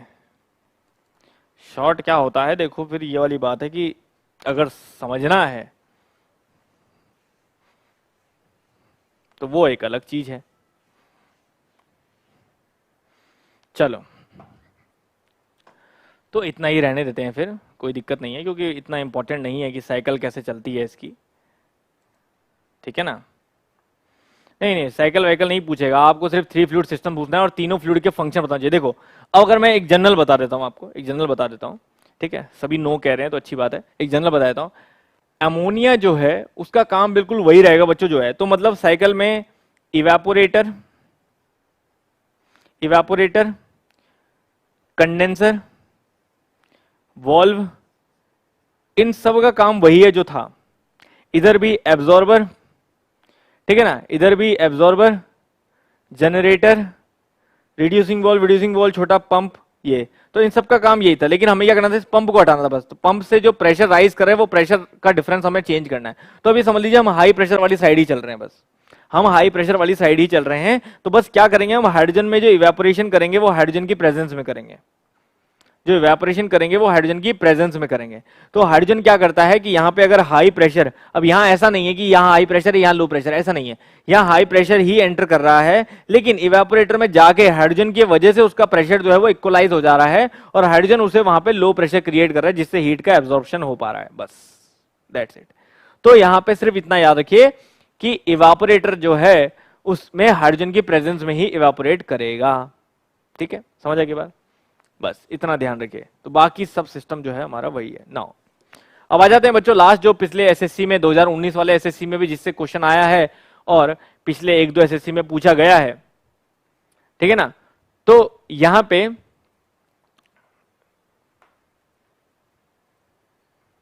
ठीक है ना, तो बस आपको मिक्सर का याद रखना है बच्चों। तो ये अमोनिया ऑब्वियसली बात है वाटर के साथ मिक्स होगा, तो ये दोनों जो है वो वाटर के साथ ही मिक्स होंगे, ठीक है ना, दोनों जो है वो वाटर के साथ ही मिक्स होंगे, ठीक है। तो इसीलिए मिक्सचर हमेशा याद रखिए, मिक्सचर जो भी होगा वो वाटर के साथ ही होगा और वाटर से फिर अलग किया जाएगा, ठीक है ना। तो वाटर से अलग करने का सिस्टम आपको पता है, बस मिक्स उसी के साथ ही होगा। नाउ ठीक, नाउ अब ऐसे ही हमारा एक और सिस्टम यहां पे आ जाता है बच्चों, that is called steam jet refrigeration system. अब ये 2019 में इससे क्वेश्चन आया है, तो इसको भी प्रॉपर समझना जरूरी है, ठीक है। Steam jet refrigeration system, reducing valve और थ्रॉटलिंग वॉल्व में कुछ अंतर नहीं है बच्चों, कोई अंतर नहीं है, ठीक है। स्टीम जेट रेफ्रिजरेशन सिस्टम, ठीक है। तो 2019 में भी इससे क्वेश्चन आया था और उससे पहले भी पेपर में क्वेश्चन आया, तो मतलब अब इससे क्वेश्चन आने लगे हैं। पहले ये कोर्स वर्क में भी नहीं था स्टीम जेट रेफ्रिजरेशन सिस्टम, लेकिन क्वेश्चन आने लगे हैं, ठीक है। नाउ नाउ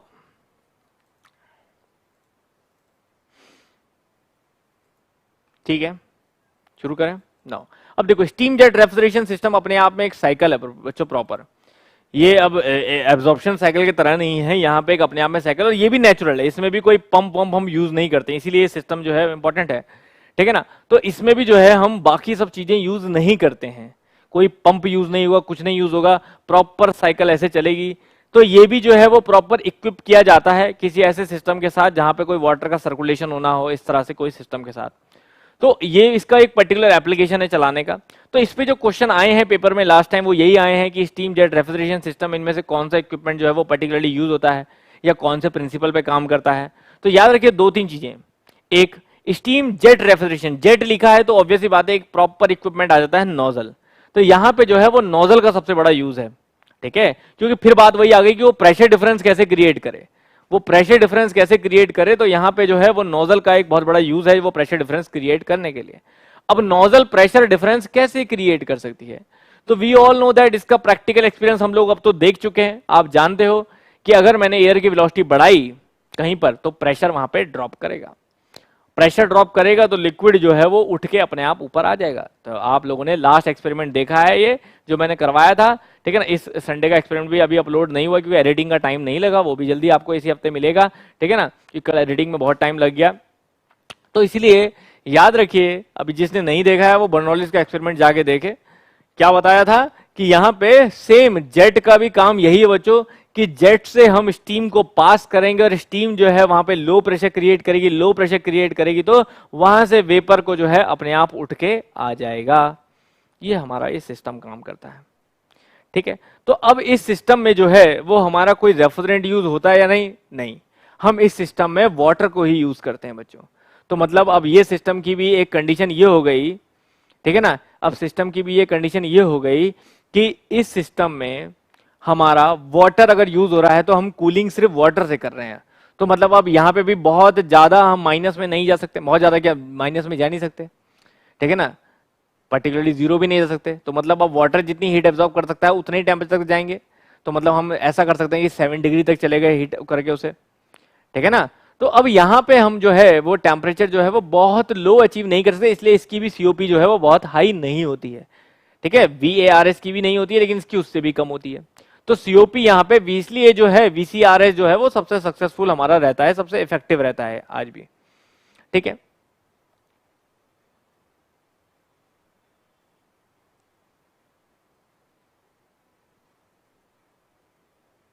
ठीक है, ठीक है, समझ आई बात। तो अब यहाँ पे स्टीम जेट रेफ्रिजरेशन सिस्टम का फिगर बच्चों मैं आपको दिखाता हूँ, क्योंकि इसमें बिना फिगर के तो कुछ भी समझ नहीं आएगा।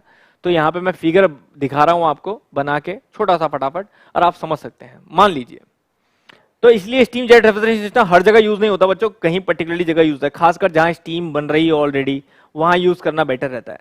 अगर स्टीम स्टीम नहीं है हमारे पास तो फिर वो स्पेशली स्टीम बनानी पड़ती है, ठीक है ना। तो इस चीज का ध्यान रखेंगे। तो जैसे मैं एक सिस्टम बना लेता हूं फटाफट, स्टीम जेट रेफ्रिजरेशन सिस्टम है। मान लीजिए मैंने एक कंटेनर लिया, ठीक है, एक सिस्टम लिया।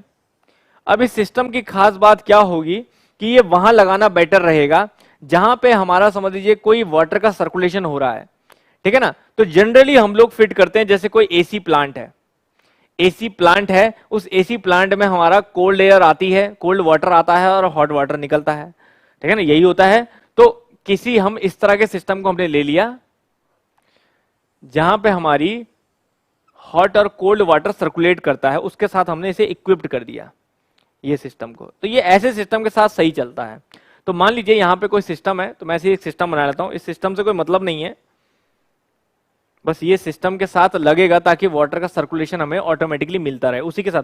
क्योंकि अगर हॉट और कोल्ड वाटर करने के लिए फिर हमें कुछ करना पड़ रहा है तो फिर ये कोई फायदा नहीं है। तो कोई एयर कंडीशनिंग प्लांट समझ लीजिए, कोई एसी प्लांट समझ लीजिए, ठीक है। कट तो नहीं रहा है यहां पे?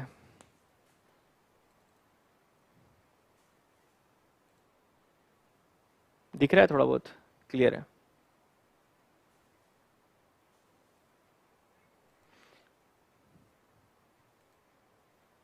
साउंड नहीं आ रहा है? साउंड आ रहा है ना बच्चों प्रॉपर? ऐसे मत लिखो भाई, साउंड तो प्रॉपर आ रहा है, कोई दिक्कत नहीं है ना।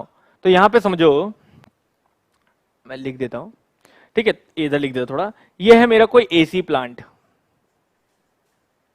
ठीक है। अब इस एसी प्लांट के साथ मैंने इक्विप क्यों किया? क्योंकि यहां से जो मेरा वाटर जो है वो सर्कुलेट होगा, ठीक है। तो मान लीजिए यहां से कोल्ड वाटर आता है एसी प्लांट में, कोल्ड वाटर का इंटेक है, ठीक है। बीच में हम पंप लगा लेंगे भले छोटा सा। तो ये कोल्ड वाटर का इंटेक है, ठीक है। और एसी प्लांट से ठंडा ठंडा करने के बाद क्या होगा? हॉट वाटर यहां से बाहर निकलेगा। तो बस ऐसे किसी सिस्टम के साथ हम इक्विप्ड कर देंगे, ठीक है ना, ऐसे किसी सिस्टम के साथ हम इक्विप्ड कर देंगे जिसमें इस तरह से कोल्ड और हॉट वाटर हमें देखने को मिलेगा। समझ आ गई बात? समझ आई बात ना? तो इस तरह से कोल्ड और हॉट वाटर का सर्कुलेशन होना जरूरी है बच्चों, तभी ये हमारे लिए कुछ फायदेमंद है, नहीं तो कोई फायदा नहीं है सिस्टम को लगा के ना। ठीक है, अब तो दिख रहा है ना, कुछ नहीं कट रहा है, मेरे हिसाब से दिख रहा है प्रॉपर ना। अब देखिए, अब यहां पे क्या हुआ? कट गया क्या? नहीं नहीं दिख रहा है भाई, इतना ही देखो ना जितना दिख रहा है, बस इतना ही है, पीछे मैंने कुछ नहीं ड्रॉ किया, पीछे मैंने बस बॉक्स लिया है ना। अब यहाँ पे क्या हुआ, यहाँ पे एक ये चैम्बर है बच्चों। अब इस चैम्बर में क्या करेंगे, इसको बोलते हैं हम लोग flash chamber, that is called flash chamber. ठीक है, समझ लो क्योंकि ये समझ नहीं आता है। फ्लैश चैम्बर, अब यहां पे क्या करते हैं हम लोग, यहां से जो हॉट वाटर आता है बच्चों, यहां से जो हॉट वाटर आता है उसको हम यहां पे स्प्रे करवाते हैं। यहां पे जो हॉट वाटर आता है उसको हम यहां पे स्प्रे करवाते हैं।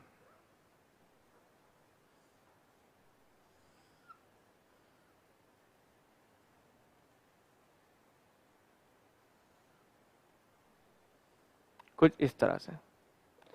तो यहां से जो हॉट वाटर आएगा उसको हम यहां पे स्प्रे करवाएंगे, कुछ ऐसा।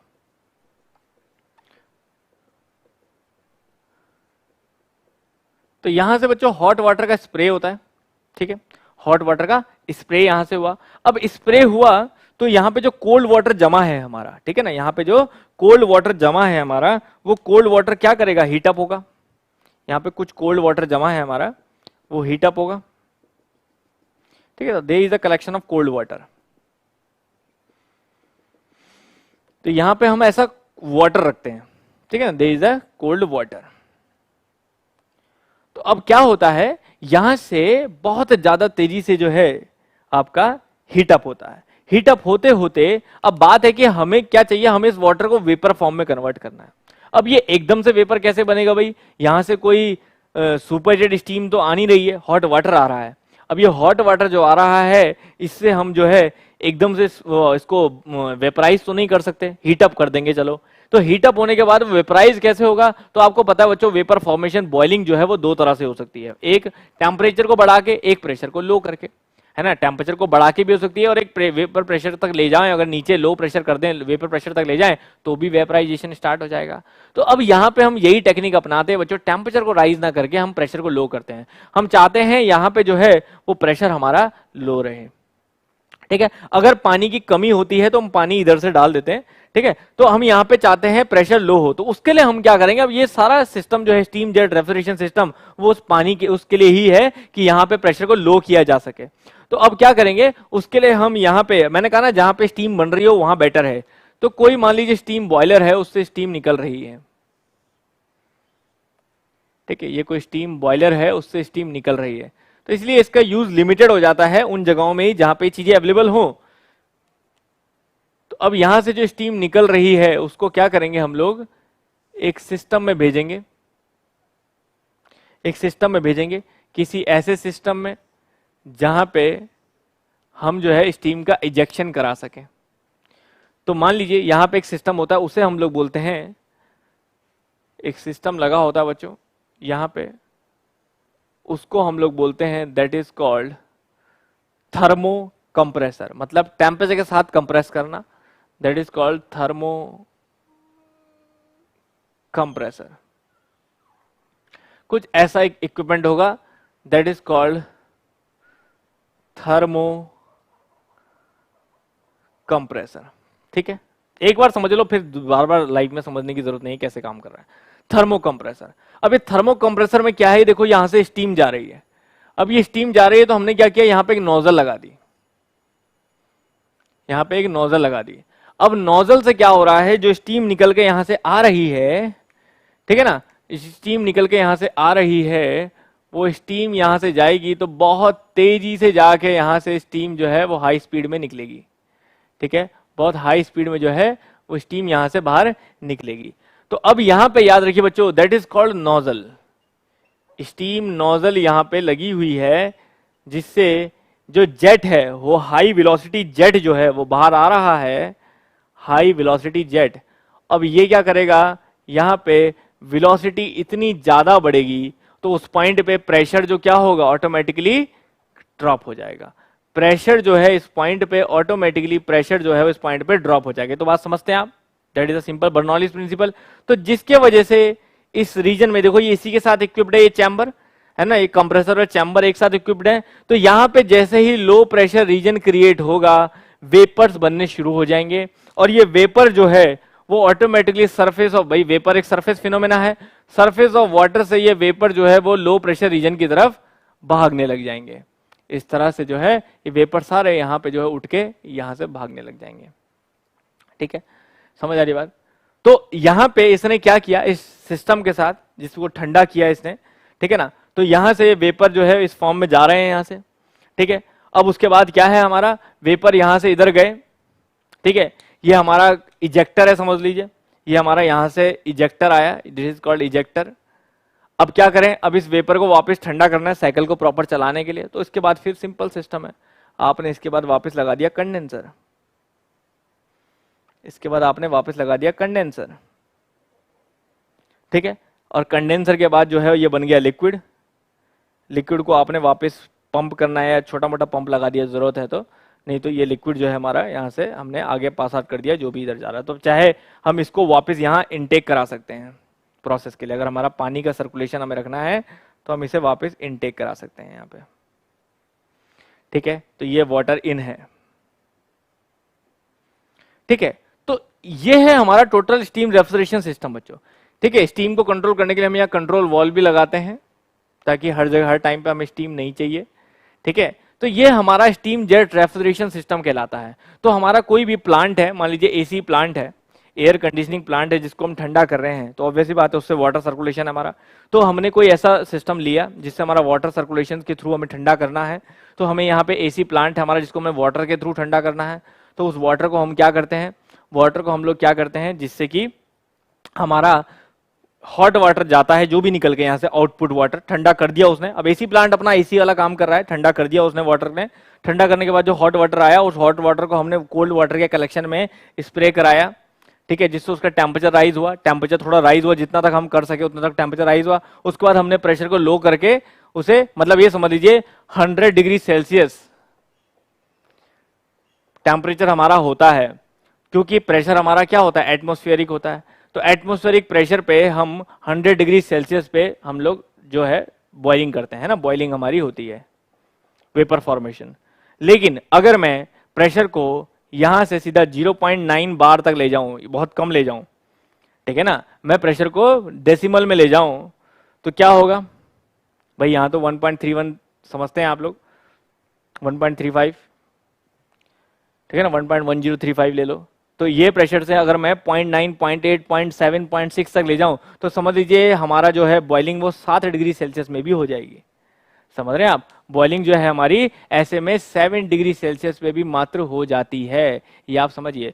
तो ये समझ लीजिए अगर मैं प्रेशर को यहाँ पे 0.1 बार ले जाऊंगा, एटमॉस्फेरिक से लो करके मैं 0.1 बार ले जाऊंगा, तो जो बॉइलिंग, जो वेपर फॉर्मेशन 100 डिग्री सेल्सियस पे हो रही है, वो मात्र 7 डिग्री सेल्सियस पे भी हो जाती है बच्चों। तो 7 डिग्री सेल्सियस पे यहाँ पे वेपर फॉर्मेशन हो जाएगी। तो इतना लो टेम्परेचर पे देखिए, ठीक है ना। तो हीट अगर थोड़ा सा भी है यहाँ पे वाटर का, हमारा कोई दिक्कत नहीं है, तो हमारा आराम से जो है वो हमारी वेपर फॉर्मेशन यहाँ हो जाते हैं। बस वो वेपर बना, वो यहाँ पे प्रेशर उसका लो हुआ, ऊपर गया, इसके धक्के से इधर निकला, कंडेंसर में गया, हीट का रिजेक्शन हुआ। तो बस ये समझ लीजिए हमें क्या करना है, हमें कुल मिला के सिर्फ प्रेशर डिफरेंस क्रिएट करना है ना, ताकि हीट को एब्जॉर्ब भी कर सके और हीट को रिजेक्ट भी कर सके। अब ये किसी एक प्रेशर पे जा रही है जिससे हीट का एब्जॉर्प्शन हो रहा होगा, हीट का एब्जॉर्प्शन हो रहा होगा, उसके बाद जो है वो वाटर हीट अप हो रहा होगा। क्लियर है ना, वाटर हीट अप हो रहा होगा, उसके बाद फिर प्रोसेस सेम है। बताइए, बिल्कुल कन्वर्जिंग डाइवर्जिंग नोजल यूज होगा, हम स्पीड बढ़ाएंगे और ज्यादा वेलोसिटी, अगर हमें प्रेशर और ड्रॉप करना है तो वेलोसिटी को और बढ़ाना होगा, वेलोसिटी को और बढ़ाना है तो तब हम कन्वर्जिंग डाइवर्जिंग नोजल यूज करेंगे। ठीक है ना, कुछ इस तरह का सिस्टम। तो देखो मैंने पीछे कुछ नहीं बनाया था, कहीं आप सोचें कि पीछे पता नहीं क्या है। तो बस this is called steam jet refrigeration system. तो स्टीम जेट रेफ्रिजरेशन में सिस्टम में याद रखिए, कभी उसके इक्विपमेंट पूछ सकता है आने वाले टाइम में कि कौन कौन से इक्विपमेंट यूज होते हैं स्टीम जेट रेफ्रिजरेशन सिस्टम में। तो आप आराम से सकते हैं एक थर्मो कंप्रेसर है, ठीक है ना, आप बता सकते हैं कि एक फ्लैश चैम्बर है, आप बता सकते हैं कि एक नोजल है। ये इंपॉर्टेंट पार्ट है, मतलब यही एक इंपॉर्टेंट पार्ट्स हैं जो आपको याद रखने हैं। क्लियर है, इतनी बात समझ में आ गई? बताइए, सब ऊपर से गया, अच्छा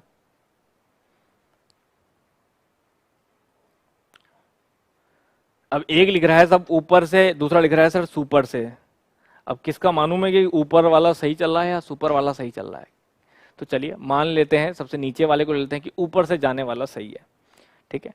तो ऊपर से जाने वालों के लिए दोबारा बता देता हूं एक बार सिस्टम। देखो बहुत कोई कंफ्यूजिंग नहीं है, बिल्कुल सिंपल वे में समझो बात को। एक बार फिर से समझा दो बहुत क्रिस्टल क्लियर करके ना, ध्यान लगाओ। देखो मान लीजिए कोई एसी पावर प्लांट मैं इस रेफ्रिजरेशन सिस्टम के साथ अटैच कर रहा हूं। मैं चाह रहा हूं कि मेरा कोई एसी पावर प्लांट है वो इस सिस्टम से चले, ठीक है, ठीक है। तो उस एसी पावर प्लांट को मैं कूल करूंगा मेरे वाटर से, ठीक है, समझ आई बात। नाउ अब यहां पे उस एसी प्लांट को मैंने वाटर से कूल करना है, तो अब वाटर सिर्फ कूल कैसे हो रहा है, वाटर अंदर जा रहा है, हीट को एब्जॉर्ब कर रहा है और वाटर बाहर निकल रहा है। तो ये एक इवेपोरेटर की तरह काम हो गया कि वाटर जा रहा है वाटर बाहर, तो वाटर का यहाँ पे फेज नहीं चेंज कर रहे हैं हम इस जगह पे, ठीक है, समझ आई बात। तो ये जा रहा है और यहां से निकल रहा है, ठीक है। नाउ अब वाटर यहां से गया, कोल्ड वाटर गया, हॉट वाटर बाहर निकला, तो ये तो हीट ले ली उसने। अब बात है कि हॉट वाटर को वापस कोल्ड वाटर कैसे हमने कन्वर्ट करना है इस प्रेशर ड्रॉप करके, ताकि वो हीट का रिजेक्शन भी करे, ठीक है ना। तो हीट का रिजेक्शन भी करे, उसके लिए हमने क्या किया, हमने इसे फ्लैश चैम्बर पे भेजा, फ्लैश चैम्बर पे भेजा, और फ्लैश चैम्बर पे जाके हमारा क्या हुआ, वो वाटर वेपर की फॉर्म में बना। कैसे बना वेपर की फॉर्म में, टेम्परेचर से नहीं बना, हमारा प्रेशर को ड्रॉप करके बना। तो हमने यहाँ प्रेशर को ड्रॉप किया, प्रेशर को ड्रॉप किया, प्रेशर को ड्रॉप करने के बाद हमारा वाटर जो है वो वेपर फॉर्म में कन्वर्ट हो गया अचानक। फिर प्रेशर ड्रॉप कैसे हुआ, नोजल के थ्रू, स्टीम की वेलोसिटी को बढ़ा के। तो स्टीम से हमने वेलोसिटी दी फ्लूइड की, स्टीम की, तो वेलोसिटी बढ़ी, वहां पे प्रेशर ड्रॉप हुआ, वहां से प्रेशर ड्रॉप होके वाटर जो है वो वेपराइज होकर ऊपर गया। ऊपर उड़ने के बाद वाटर वेपर यहाँ पे वेपराइज हो गया, उसके बाद हमने वही कंडेंसर यूज करके वाटर में वापस कन्वर्ट कर लिया। तो यहां तक का सिस्टम, तो ये इसलिए मैंने कहा कि सिस्टम जो है वो हमारा बहुत हाई सीओपी वाला नहीं है, तो इसलिए यूसेज जो है वो लिमिटेड है, पर जहां है वहीं इसको यूज कर रहे हैं बस। क्लियर है, समझ आ गई बच्चों बात। चलिए, तो ये था हमारा दोनों सिस्टम, ठीक है ना, ठीक है ना। कोई दिक्कत नहीं बच्चों, जिसके अभी भी समझ नहीं आया कोई दिक्कत नहीं, एक बार फिर से देखिएगा, डायग्राम देखिएगा, कोई अच्छा डायग्राम, मेरा इतना अच्छा नहीं है ना, एक बार डायग्राम देखिएगा, अगर फिर भी आपको समझने की, मतलब एक बार फर्स्ट ट्राई करना चीजों को जरूरी है, ठीक है ना। ऐसा नहीं है कि चलो मेरे को नहीं समझ आया तो फिर अब लगे हैं यूट्यूब में कुछ नया ढूंढने की, कोई और कैसे समझा रहा है, और उससे कोई फायदा नहीं है। आप एक बार बुक में खुद से ट्राई करो, हमें अपनी एबिलिटी को बढ़ाना है। तो अगर नहीं समझ आ रहा एक बार बुक में देखो, क्योंकि अब कुछ तो घुसा ही होगा दिमाग में, कुछ तो घुसा ही होगा। ये तो घुसा ही होगा कि सर ने नोजल की बात करी, ये तो घुसा ही होगा कि अच्छा एक फ्लैश चैम्बर है ना। तो अब आपको देखोगे तो अब आपको बुक से भी समझ आने लग जाएगा, और वो जो समझ आएगा वो ज्यादा बेटर होगा, जो मेरे समझाने से भी बहुत बेहतर होगा। तो बुक खोलिएगा, उसमें डायग्राम देखेगा और अब उसके स्टेटमेंट को पढ़ने की कोशिश करेगा, अपने आप आपके समझ में आ जाएगा। नहीं आएगा फिर उसके बाद मुझे बताएगा, या तब ढूंढिएगा कि हाँ कहीं और कैसे मिलेगा। क्लियर है, चलिए। तो ये है हमारा, ठीक है ना। स्टीम बॉयलर में कहां से आ रहा है, स्टीम बॉयलर में कहां से आ रहा है, मैंने कहा ना, तो सिस्टम तो यूसेज वहीं से है बच्चों जहां पे हम स्टीम बॉयलर का यूज कर रहे हो। नहीं तो अगर स्पेशली स्टीम बॉयलर लगाना पड़ेगा तो फिर ऑब्वियस बात है महंगा पड़ेगा आपको सिस्टम। तो मैंने कहा ना इसलिए लिमिटेड है, ठीक है। बाकी दिन में बच्चों मैं आपको टेस्ट वेस्ट की पूरी जानकारी दिन के वीडियोस में जरूर दूंगा, ठीक है। दिन तक आपको अगले टेस्ट की जानकारी मिल जाएगी, तो बिल्कुल तैयार रहिए। चलिए, thank you very much guys, यहाँ तक रखते हैं। कल मैं आपको रेफरेंस के बारे में बताऊंगा और फिर उसके बाद अगले दिन जो है मैं साइक्रोमेट्री के बारे में बताऊंगा। तो बस ये 2 लेक्चर में आपका आरएसी जो है वो समाप्त हो जाएगा। चलिए, थैंक यू वेरी मच।